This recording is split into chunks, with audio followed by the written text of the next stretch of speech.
طب قول لنا حاجة بقى الناس ما تعرفهاش عن خالد صالح، بما إنه كان صديق ليك وكان معاك في الفيلم، وأكيد قعدتوا مع بعض فترة طويلة في الكواليس وفي التصوير بتاع الفيلم. هو كان صاحب سر، دي أول حاجة.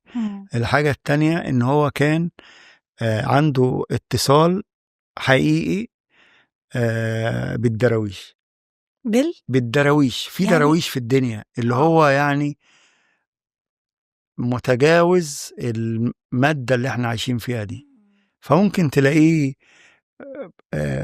في دكان، ممكن تلاقيه في قهوة، ممكن تلاقيه ماشي في الشارع، ممكن تلاقيه في محطة قطر، ممكن تلاقيه في أي حتة، ممكن تلاقيه على السطح، ممكن تلاقيه طاير، ممكن تلاقيه راكب حصان. هو كان على تواصل بالدراويش، ونقطة ومن أول السطر.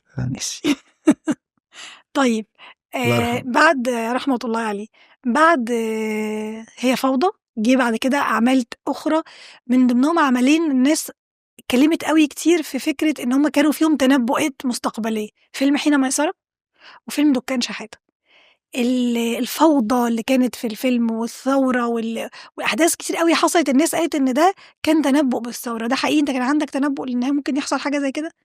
هو دكان شحاتة كان فيه اللعبة بتاعت الزمن. بدأ الفيلم من سنة 80 باللي هو اليوم اللي استشهد فيه الرئيس أنور السادات. أنا كان عندي 10 سنين، وده كان يوم فارق في حياة مصر طبعا، لأن احنا لأول مرة نشوف شهيد على التلفزيون. تمام. وبسبب هذه الشهادة ظهور عناصر أخرى اللي هم الجماعات المتطرفة دي، هم تسللوا وعملوا جيوب كده وعملوا لنا مشاكل يعني.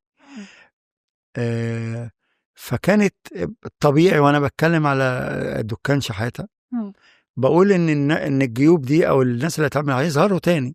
هم فعلا ظهروا وكسروا الحاجات لحد ما ربنا اتلموا ربنا كان. بس انت فعلا ظهر ان هم يعني كان في، مش عايزه اقول تنبؤات، بس خلينا نقول ان هو توقع ان هم هيظهروا وبعد كده هيبقى في ثوره ضدهم تاني طبيعي. لان هم عملوا فوضى وما عملوش اي حاجه تخصنا.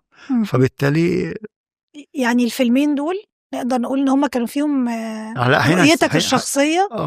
حين ميسرة انا كان في حي جنبينا اسمه حي الشرابية، وانا الحي ده كان هو حين ميسرة، وعملنا الحي على اساسه. هو الحي كان فيه ولعة من كام يوم كده لانه كله خشب وبتاع، ربنا يستر عليهم وعلى اهليهم يعني. انا كنت بحب الفيلم ده، بس الفيلم ده ساعتها تهاجم رغم اللي انصفني رئاسة الوزراء ساعتها، وقالوا ان احنا نهتم بالعشوائيات، والحمد لله حصل اهتمام بالعشوائيات، فهو ده كان المطلوب.